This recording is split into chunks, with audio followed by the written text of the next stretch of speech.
ఈరోజు దేవుని వాగ్దానం కీర్తనల గ్రంథం 25వ అధ్యాయం 18వ వచనం. నా బాధను నా వేదనను కనుగొనుము, నా పాపములన్నిటినీ క్షమింపుము. నా ప్రియ సహోదరులారా, ఈరోజు ఏ బాధతో, ఎంత భయంకరమైన వేదనతో మీరున్నారో ఈరోజు దేవుని యొద్దకు రండి.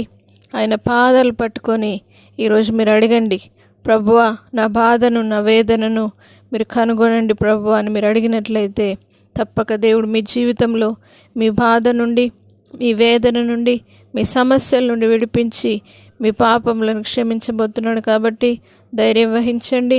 దేవుడే మీ జీవితంలో ఉండి అనేక అద్భుతాలు జరిగించి మీ వేదన అంతటిని కూడా తొలగించి మీ బాధ నుండి దేవుడు విడిపించి మీ జీవితంలో అద్భుత కార్యాలు జరిగిస్తానని వాగ్దానం చేస్తున్నాడు. కాబట్టి నాకు మొర్రపెట్టుము, నాకు నిజముగా మొర్రపెట్టు వారికి నేను సమీపముగా ఉంటానని దేవుడు సెలవిచ్చాడు. కాబట్టి నిజముగా మొర్రపెట్టినట్లయితే తప్పక దేవుడు కార్యం జరిగిస్తాడు.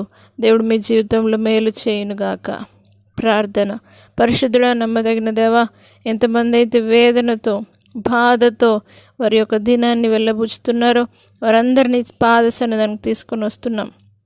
వారి బాధను చూసేవారు ఎవరు లేరు, కనుగొనేవారు ఎవరు లేరని బాధపడుతున్న వారందరినీ నీ పాద సన్నిధానికి తీసుకొని వస్తున్నాం. యేసయ్యా, వారి బాధ నుండి విడిపించండి, వేదన నుండి విడిపించండి.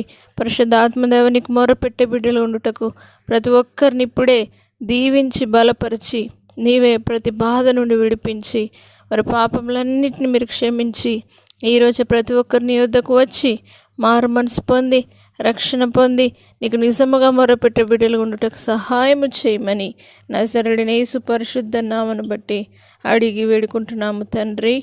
ఆమేన్.